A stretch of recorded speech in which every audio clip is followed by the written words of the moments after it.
Eu honestamente achava que esse episódio ia ser um daqueles que não acrescentam em nada na trama, mais parecido com o episódio 19, mas não é que o episódio número 30 de Hanyo no Yashahime conseguiu surpreender e entregar algumas coisas bem interessantes. Inclusive, ouso dizer do que mais do que nunca, Hanyo no Yashahime se parece com Inuyasha e a gente vai falar sobre isso nesse vídeo aqui.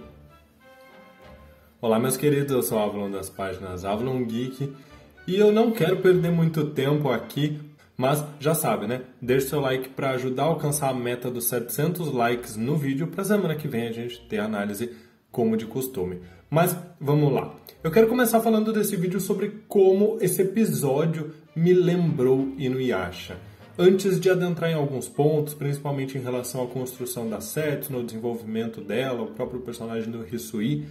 E bom, esse episódio pra mim, ele me lembra muito um episódio de Inuyasha, onde nós tínhamos uma trama bem mais linear, bem mais definida, e em meio a essa trama que foi se desenvolvendo ao longo de mais de uma centena de episódios, nós tínhamos alguns episódios mais leves, alguns episódios mais intermediários, que alguns até consideram como fillers, não necessariamente no sentido de serem episódios que não existiam no mangá, mas em episódios que não acrescentavam nada ou, na verdade, acrescentavam muito pouco em relação à trama. Eu vou fazer algumas associações com alguns episódios de Inuyasha, vou falar bem sucinto aqui, que lá a gente tem um confronto contra Naraki, ele foge e os personagens principais precisam encontrar o Naraki. E eles não fazem ideia por onde começar, mas nessa jornada de procurar pelo Naraki, acabam enfrentando alguns inimigos, tem alguns episódios bem transitórios, com viés cômico, onde personagens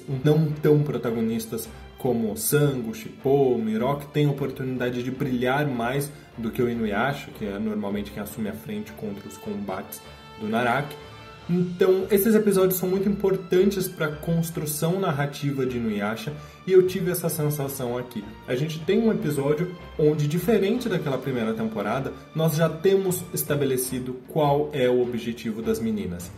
Encontrar a Zero para cortar o fio que liga a vida dela da Rin e também derrotar o Kirinmaru, que é o objetivo da Tou estar tentando ficar mais forte. No modo geral, a gente já tem um objetivo, uma trama muito mais sólida do que a gente tinha na primeira temporada, o que é até natural, considerando que teve toda aquela introdução, mas aqui eu achei que esse episódio funcionou super, porque ele conseguiu trazer um viés cômico, conseguiu dar mais espaço para personagens que normalmente não brilham tanto, que é o que eu estava falando em relação aos episódios de Inuyasha, onde tinha um foco maior para Sango, para o Miroki, para o Shippo, e aqui a gente tem um foco maior para o Hisui e até mesmo para a princesa Aya, que foi uma grande surpresa quando a gente viu ela na prévia, percebendo que ela se tornaria uma personagem um pouco mais recorrente do que a gente imaginava. A gente achou que ela ia ser só uma personagem de um episódio e na verdade não. Então eu posso dizer pra vocês que eu gostei muito do episódio. O episódio é cômico, o episódio é divertido. Tem algumas conveniências de roteiro, como no final a de Okuto e a Kinu aparecendo ali do nada, onde tá justamente aquele polvo monge, inclusive. Nossa, que ideia é essa, Sunrise? Não precisa pôr algo totalmente relacionado ao tema de monges no episódio ao ponto de você criar um yokai polvo monge. Eu achei meio bizarro. Mas enfim, teve algumas conveniências de roteiro. Era um episódio pra gente assistir, digamos, mais distraído. Não era pra tentar fazer tanto sentido em tudo. Não que isso perdoe essas conveniências de roteiro, mas eu não vou exigir uma trama super elaborada num episódio como esse, que tinha o único objetivo criar uma situação cômica e dar pequenas pinceladas a respeito do desenvolvimento da trama. E eu falo que parece muito um episódio de Inuyasha porque, além de desenvolver personagens que normalmente não brilham tanto, mesmo estando muito presentes ali do grupo principal, como é o caso do Hisui, do Kohaku, eu entendo que esse episódio, assim como esses que eu estou me referindo, os 80 a 90 ali, onde o grupo do Inuyasha está tentando descobrir onde o Naraki se escondeu e a gente descobre que foi, na verdade, no Monte Hakurei, então é toda aquela trama deles procurando pelo Naraki. Naqueles episódios, por mais que parecessem um episódio de enfrentar um inimigo do dia, o inimigo da semana, enfim, do episódio, aquela mini trama que vai se resolver em um, no máximo 2 episódios, havia alguma resposta no final que indicava a trama principal. Então lá os yokais que apareciam acabavam sempre fazendo referência de que eu estava escondido esse tempo todo, eu estava selado e eu me libertei e eu senti uma massa de energia negativa viajando para o norte, para o nordeste, enfim, sempre fazendo uma referência do que poderia ser o Naraki e para a direção que ele tinha ido. Aqui, não muito diferente, a gente tem um episódio que, em teoria, não agrega muita coisa, embora faça um ótimo desenvolvimento do Hisui, mas eu acho que principalmente em relação a Setsuna e ao futuro da trama. Esse episódio nos serviu para mostrar que, ok, a Setsuna conseguiu dar uma descansada, mas ela está muito preocupada e muito abalada com a questão da mãe dela. Então, novamente, serve para nos mostrar que, de fato, a conexão da Setsuna com a Rin é muito mais forte do que a da própria Towa com a mãe. Eu acho que a gente estava certo naquelas teorias que a gente fez em live, na discussão do último episódio, porque parece que, de fato, a ausência de uma figura familiar para Setsuna é o que causa toda essa dor nela e essa facilidade dela em se aproximar ainda mais da mãe. Ela tomou esse objetivo de salvar a mãe para si de uma forma pelo fato de ela não ter uma família. Então talvez ela sinta esse peso da responsabilidade de que ela precisa salvar a mãe se ela quiser ter uma família. Então tá muito claro para ela o objetivo do Sesshomaru em meio que criar uma pressão para ela, uma pressão positiva no sentido dela ter um objetivo e se determinar mais, como a gente vê que ela faz nesse episódio. Lá pro final ela tá ali super esforçada treinando o corte da sua Naginata. Diferente da Towa, que como a gente já veio conversando, e eu não vou ser repetitivo aqui, ela não tá lá muito próxima, assim, muito envolvida com a questão dos pais. Pelo contrário, a preocupação dela é a Setsuna. A gente já vinha conversando até mesmo antes da estreia e nas análises dos primeiros episódios, como o 25 e o 26, que a Towa com certeza se tornou ainda mais super protetora da Setsuna. E eu vejo que algumas pessoas andam meio incomodadas porque estão achando que a Towa está ficando meio chata por estar tão super protetora, mas eu acho que é algo totalmente coerente com a personagem, afinal ela sente que ela já falhou 2 vezes com a irmã dela, então ela se desespera a qualquer possibilidade de a irmã estar em risco e ela não estar lá para poder ajudar, poder resgatar a irmã. É o que a gente vê aqui, ao mesmo tempo que a gente percebe que a Setsuna está tentando baixar essa bola da irmã.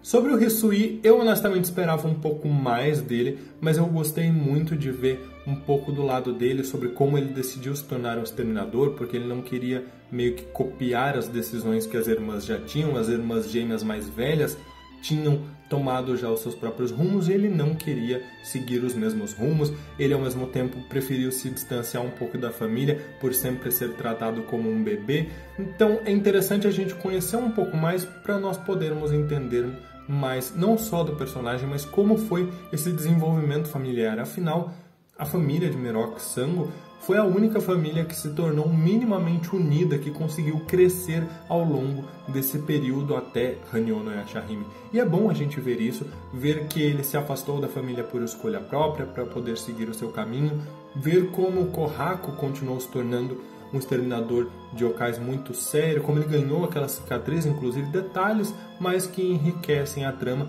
Inclusive gostei muito da participação das gêmeas, não só pelo lado cômico e hilário das duas, mas também por entender um pouco mais sobre a Gyoukuto, que trabalha no ateliê com a mãe e entrega armas para vários exterminadores de yokais de outras regiões. Foram várias questões que eu acho que foram muito bem trabalhadas aqui, embora, e aí a gente já até estava brincando lá no Instagram, quem me segue no Instagram, @Avalon, que já sabe, a gente já imaginava que ia haver uma certa trollagem no chip Setsuna e Hisui, por conta daquela imagem dele tocando a mão dela.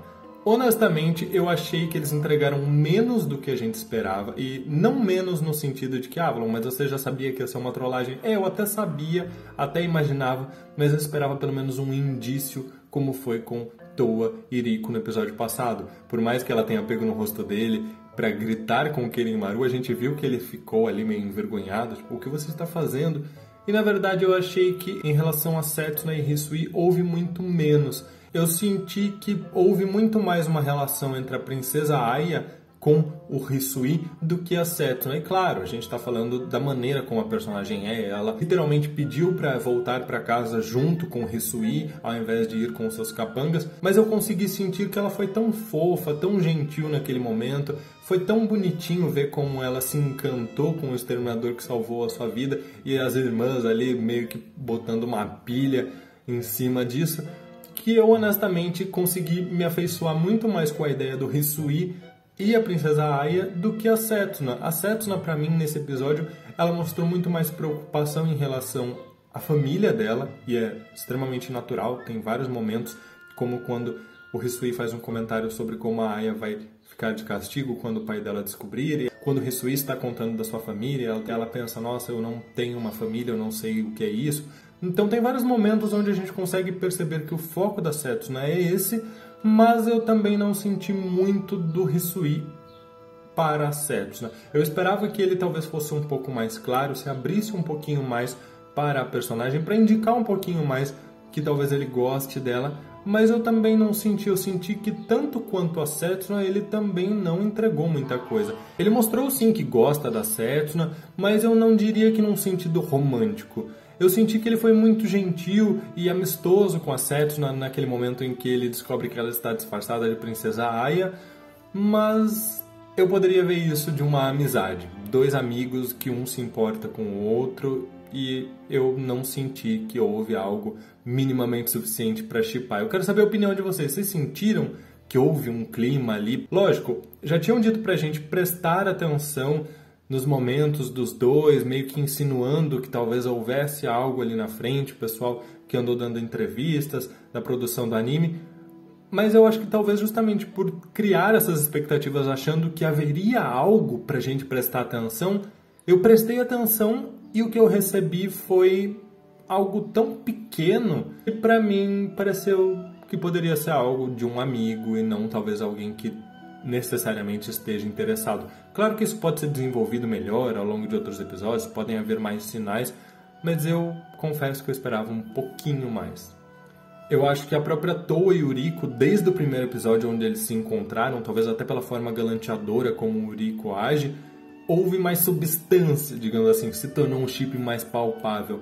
A Setsuna e o Hisui, por enquanto, ainda me parecem bem mornos. Acho que precisa ter mais alguma cena, alguma interação a mais para eu poder conseguir achar que agora finalmente vai acontecer. É que pra mim não parece que há algo oficial mostrando que isso vai acontecer. Parece que por enquanto é o desejo dos fãs e que talvez seja atendido, talvez não, enfim, a gente vai ter que esperar. Mas, meus queridos, era isso que eu tinha para falar sobre esse episódio num modo geral. Eu gostei muito, é um episódio leve, divertido, não é um episódio que vai ter muitas revelações, mas é um episódio que nos mantém atentos para a trama e também nos mostra que eles não perderam o rumo. Elas estão seguindo e com uma certa calma. Depois de tantos acontecimentos, acho que precisa ter uma calma mesmo e eu estou bem satisfeito se alguns episódios seguirem nesse ritmo. Quero saber a opinião de vocês sobre tudo isso que eu falei, sobre Setsuna, Hisui, o que vocês acharam? Vocês são chip Hisui com a Setsuna ou preferem a Aya mesmo? Eu achei ela fofa nesse episódio, consegui gostar mais dela do que no 19. No 19 eu achava ela bem insuportável. Mas comentem aí, meus queridos. Muito obrigado por tudo, um grande abraço, até mais.